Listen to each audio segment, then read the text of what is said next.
Ella Fitzgerald sang pop tunes of her day as jazz tunes. So did Sarah Vaughan. Miles Davis did the same thing with his music. Most jazz musicians play standards, and the jazz musicians that I'm talking about, were around in the 40s, the 50s, the 60s. So they were making the music that they had grown up with or that they knew from the radio, and they made it into jazz. Really, I'm doing the same thing. I grew up in the 70s and the 80s and the 90s, 70s and 80s, I guess. And I listened to rock and roll music. I listened to pop music. I listened to soul music. I also listened to a lot of jazz. I mean, I grew up studying jazz music and studying jazz singers, and I love jazz music. But it's not the only music. And I felt that I wanted to challenge myself to try to find modern standards, if you will. I mean, I don't know if they're really standards. I mean, people always say, "Oh, the modern standards." I mean, what are they? And some modern standards, standards of rock and roll would not work as jazz tunes. Some do.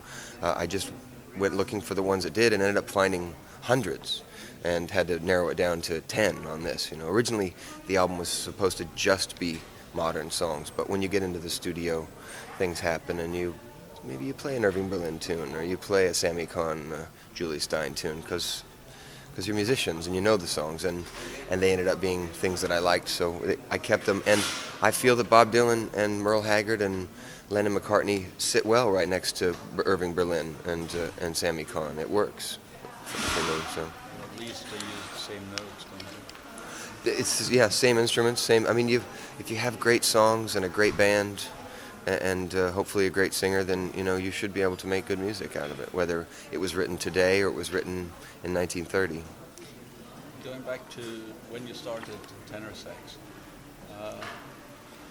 was it okay? This year it isn't as a Coleman Hawkins year. Was it Coleman Hawkins one of your favorites? He is an idol of mine. I don't claim to play anything like him or to be, I'm a singer.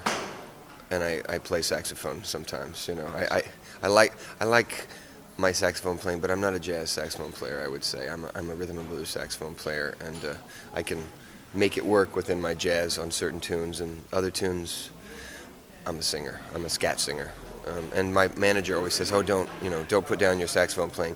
I'm not putting it down. I know what it is and what it isn't, and when Michael Brecker's in the room, I put my horn down and I scat.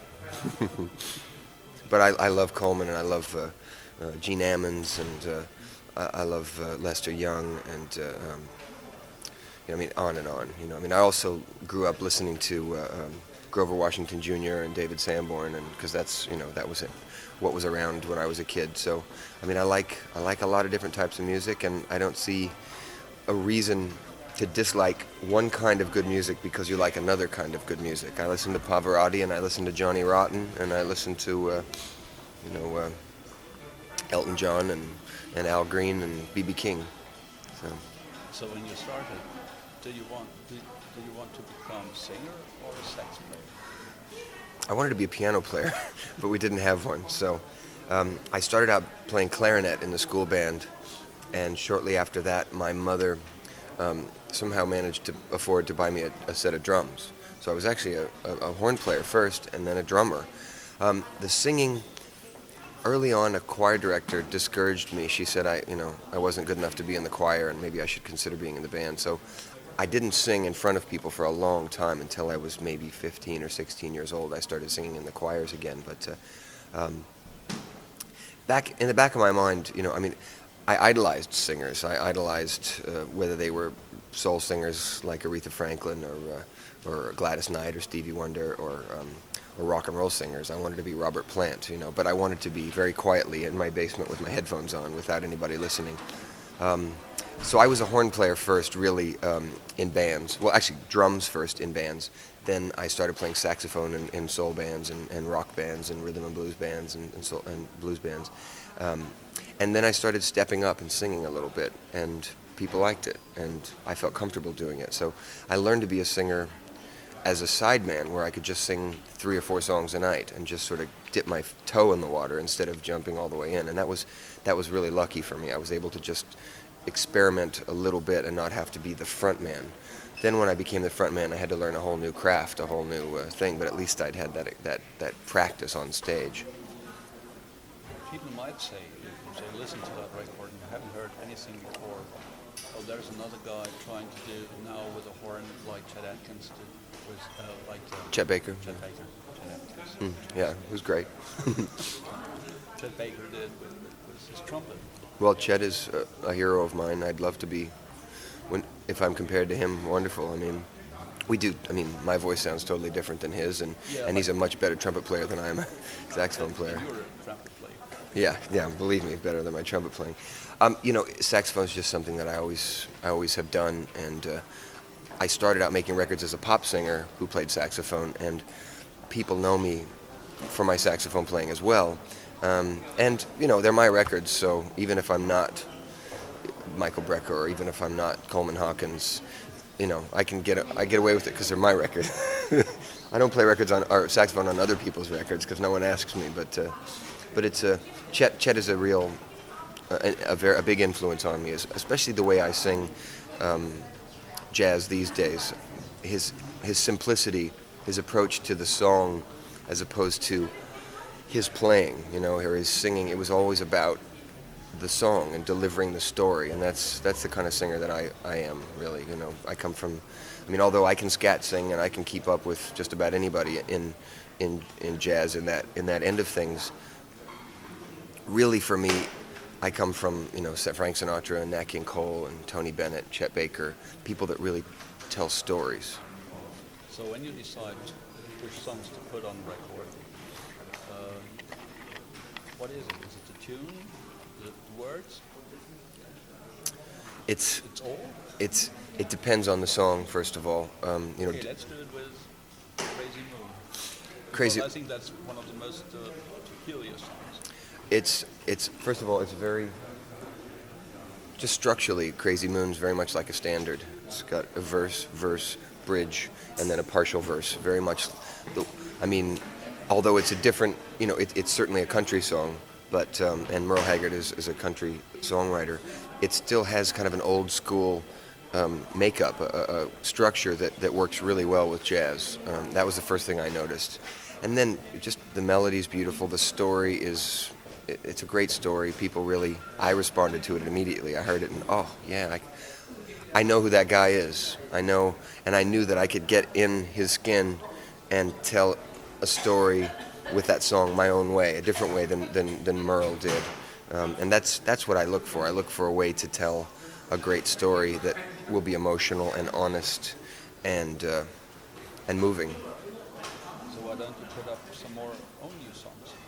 Right? Of my own? Yeah. I have a 4.5-year-old daughter, and Dad has sort of taken the place of songwriter in the last couple of years. I have to admit, just time in the day with touring and everything. I'm a full-time father when I'm home, and writing wasn't as important to me. I've just recorded a new record, which will come out probably in March or April. Similar ideas, songs by modern songwriters with a couple of standards, but also a couple of my own. So as I'm learning how to be a dad, and do a little writing on the side, the songwriting will come back. But with being a dad, it seems to me quite natural to write songs for your daughter. Well, there just might be a song for my daughter on the new record. But yeah, strictly time. It was just getting my head in that place. It's the hardest thing that I do, songwriting. As far as creating, really the hardest thing I do is riding on a bus for 7 hours from Frankfurt to Berlin. But as far as the music, I don't know. I know now that we should have done this whole thing by train or plane. But anyway, it's fine. It's fine. It's a good way to make a living. But it's very singing, playing saxophone. They come naturally to me. Being on a stage, I was born to do it. I really think so. Could you live without the saxophone? Could I live with? I could live without it. It certainly is. What could you miss more, the sax or the voice? Oh, I'm a singer.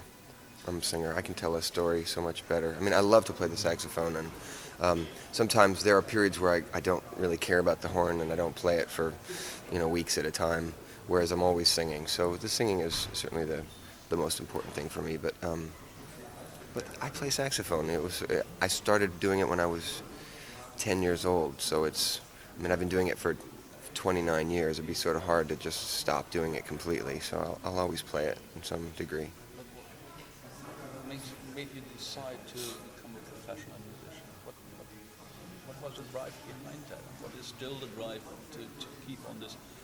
It's not an easy way of living, not with a family at home, daughter, as you said, you're dead now, and then being on tour for a couple of weeks or months, even months. It's who I am. It was who I was as a child.